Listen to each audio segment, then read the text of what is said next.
Shannon, are you still with me? I am still with you. Awesome. And you're sounding fantastic, so that's always a plus. Oh, good. Because you never know what you're going to get with technology.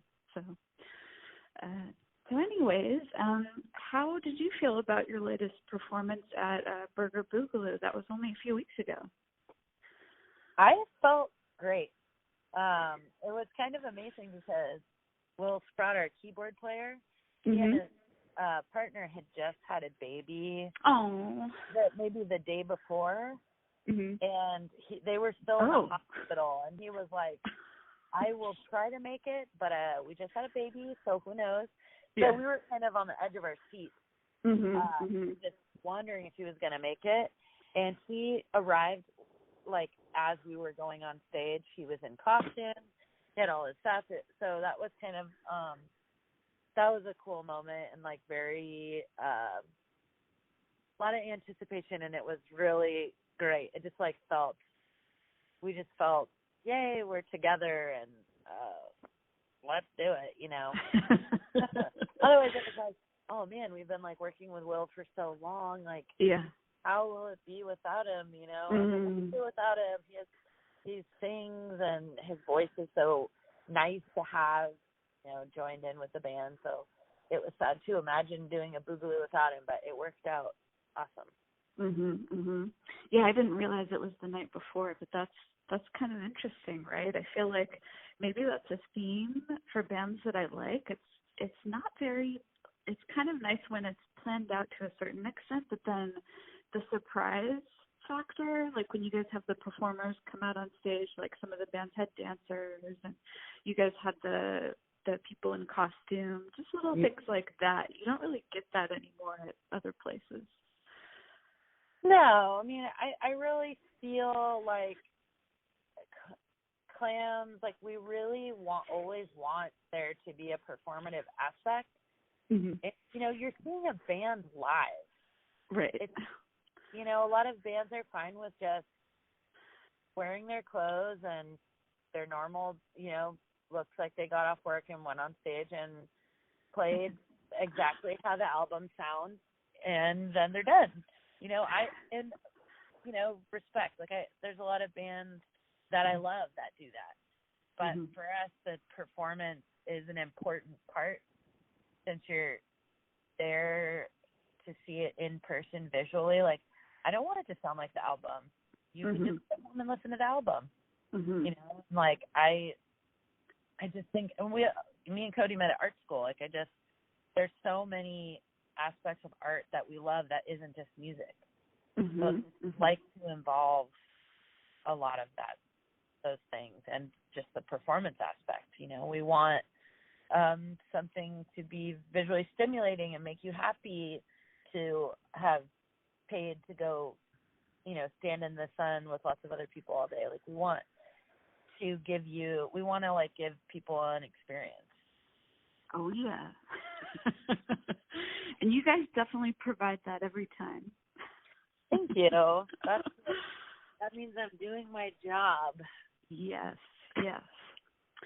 So how did you guys get started? Was it at art school, or how did it all come together for you guys? Yeah, I'd moved to Oakland to go to college in, like, 2004. Right on. And I didn't know anyone, and I was super lonely and depressed and was going through a lot of personal stuff at the time. And I started messing around with this bass that my boyfriend in high school gave me when I was 15. And I remember when he gave it to me, I was like, what am I supposed to do with this? I didn't even know the difference between a guitar and a bass at the time. And I just, like, thought it was, like, a really generous gift, but, like, a waste for him to give me something so nice. So I was just feeling, like, bogged down by it. But I kept it, and years later, when I'm, like, 25, living in Oakland and, like, lonely and out of my element and super poor and just kind of in a bad space, I started playing it. So then I got totally obsessed and was just writing songs from the moment I picked it up, and was writing songs every day. As soon as my homework was done, I would just like get the bass. And I had so many blisters on my fingers that I started wearing these little leather gloves that I got from my grandma when she passed away. These little isotoners that were actually too small.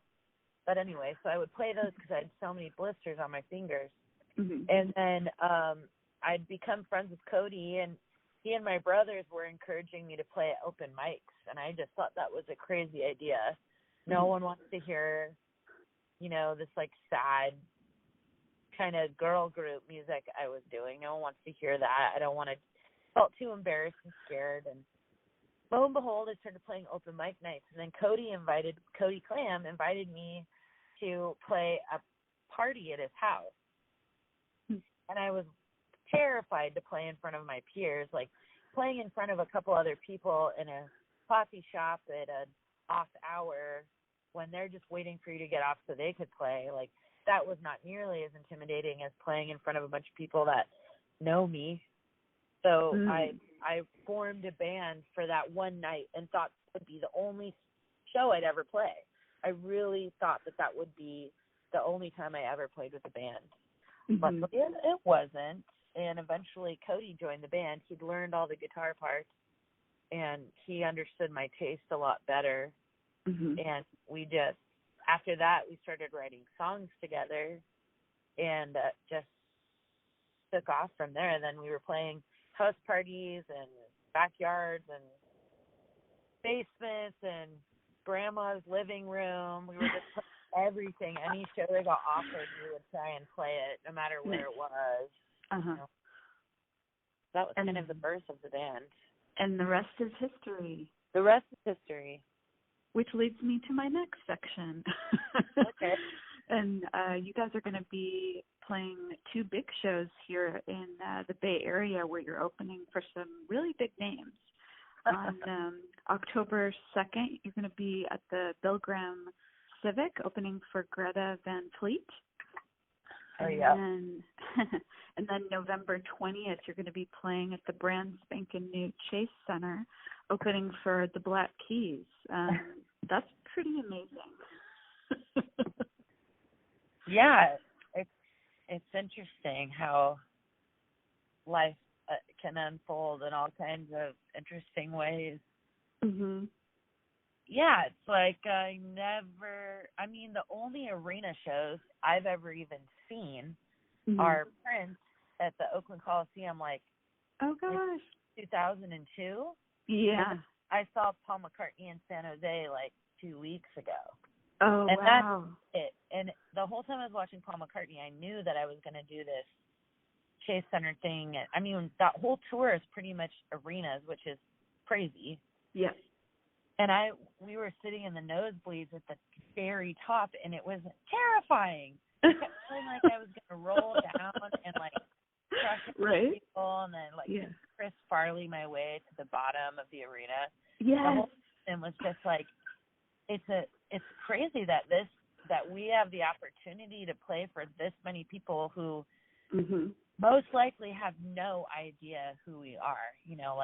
Greta Van Fleet fans. I don't know if they're going to be booing us, waiting, just screaming for Greta Van Fleet to go on the stage and who are these freaks, or if they're going to embrace us. It's probably going to be a little bit of both. I have no idea, but it's pretty. Rock and roll bands don't really play arena circuits anymore. It seems like it's all EDM and hip hop and stuff. And am I wrong? And Paul McCartney? No, I think you're right. You have to have a really big draw, otherwise, how are you going to convince the promoter? Right. To book you. Whereas if you're playing some, small to mid-sized venues in Oakland, Berkeley, and San Francisco, if you're lucky, it used to be easier, I think, in San Francisco. I've been doing the radio thing for a bit, and it's a lot of the bands aren't even from San Francisco anymore. I know. It's sad. So we're okay, Oakland, Berkeley, Antioch, we'll take it. Yeah.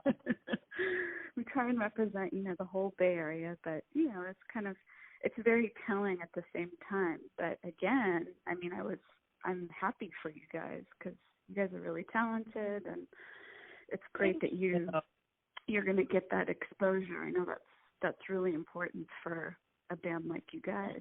And yeah, we're lucky. We're really, really lucky that we got invited to play on both of those huge tours.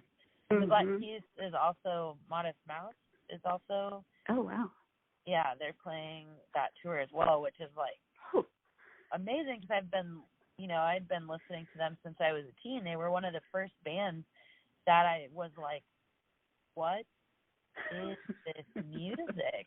What are they doing? What is he doing to that guitar? And just really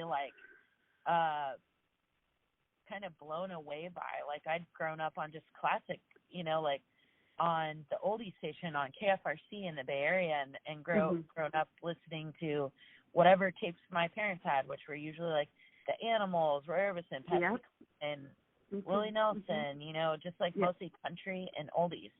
So when I first started my foray into getting into alternative music and heavy metal, those were probably my first things I went out on my own as a kid or a preteen and a teen. Modest Mouse was definitely one of those alternative bands where I was really shocked by and got really, really into it. So I love seeing full circle kind of stuff like that. Definitely. And you're also headlining a show kind of in between on October 3rd at the Ritz. I really like that venue. Have you guys played there before?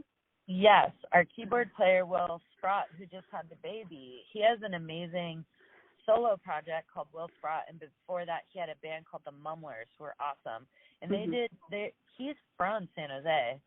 And so I went and saw his band, the Mumblers, reunite 2 years ago. I went by myself, and I was really this venue is awesome. I don't know why San Jose is why Clams have never played there. I've played there with Hunks and Punks. If I forgot a show I've played in San Jose, everyone please forgive me. But I have a ton of family in San Jose, Gilroy, so it's I love San Jose. I've grown up going there. But I've never gotten an opportunity to play there. I don't know a lot of bands that. I just wish that I had more knowledge of what the heck is going on there. I grew up shopping for records and CDs and tapes there as a kid at Streetlight and at Big Al's Record Barn. Did you ever go there?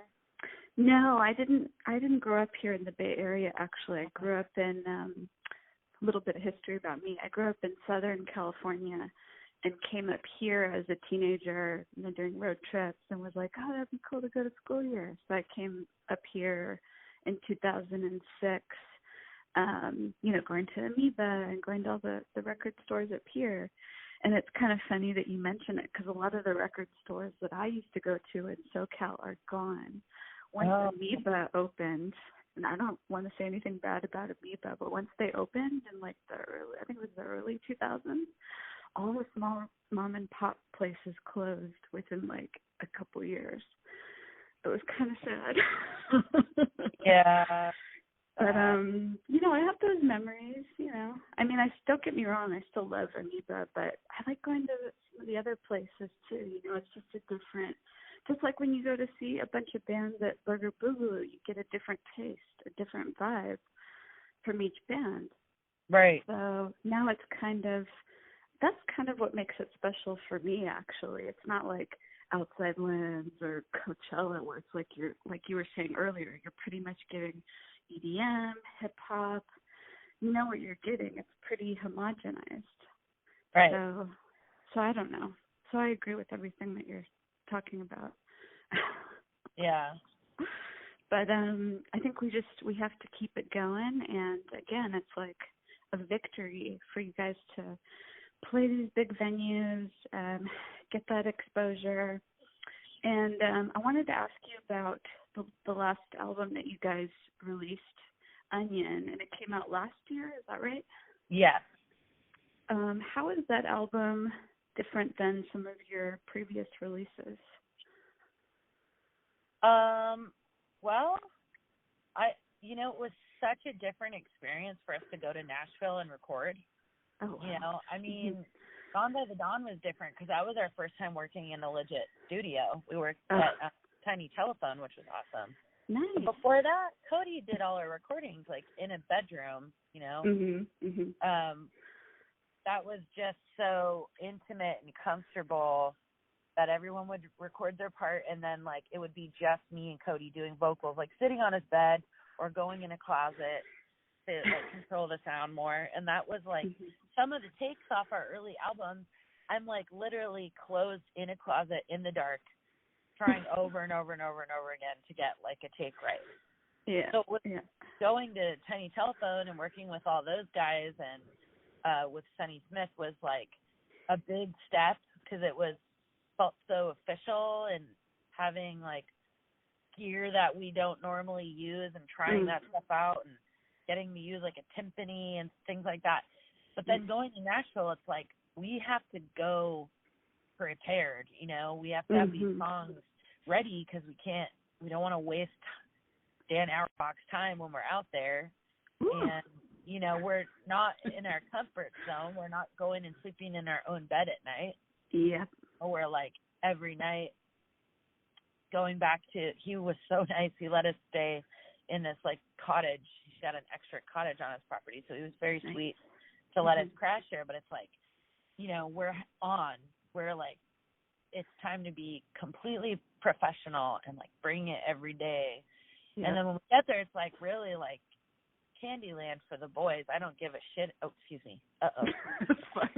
I don't care about gear, really. It's gearhead, but the boys are, like, gearmen. So they loved, like, they have so much amazing stuff.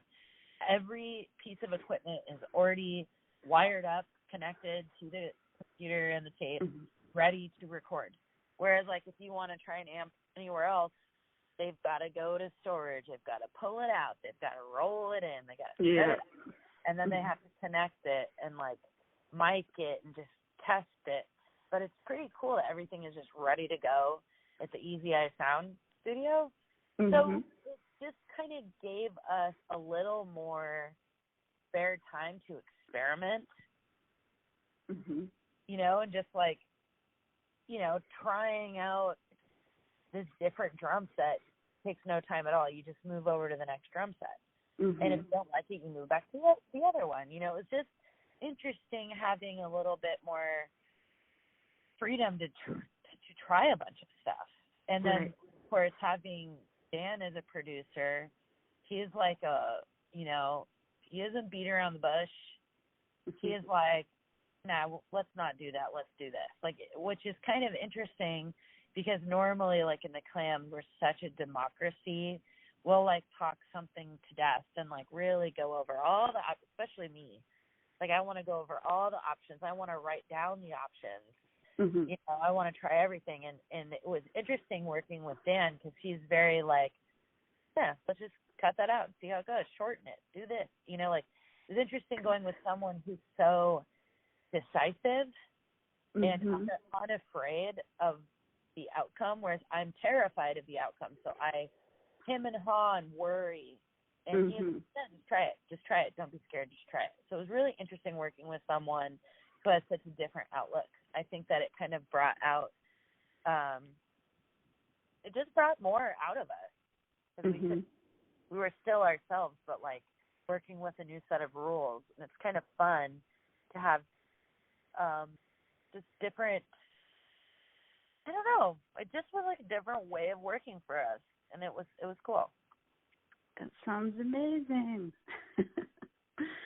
And where do you see the band going in the next couple years? Well, we're recording in the winter. So I think we're just, like, we're going to keep on chewing and, like,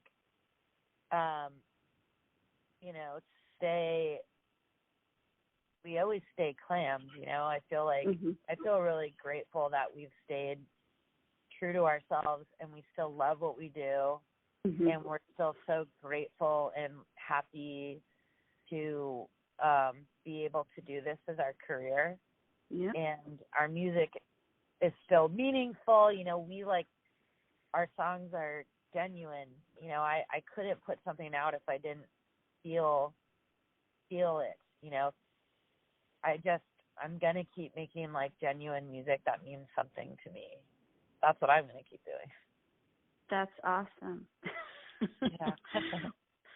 And hopefully you'll continue to do that, and other bands and people will be inspired by that energy.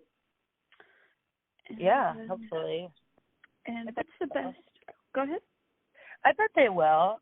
I think the most rewarding thing is to meet somebody who tells me that they started a band, because of us or something like that, or meeting women or anyone who's told that they can't or shouldn't play music. When I meet someone that did it anyway, it just is so rewarding to me. That's how it should be. If you want to do it, you can and you should do it.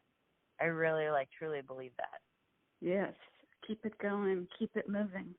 Yeah, we don't want all the same run of the mill people that are expected to make music. We don't want it to just be them. What's going to be more interesting is people that are scared to, but they do it anyway. At least that's what I want.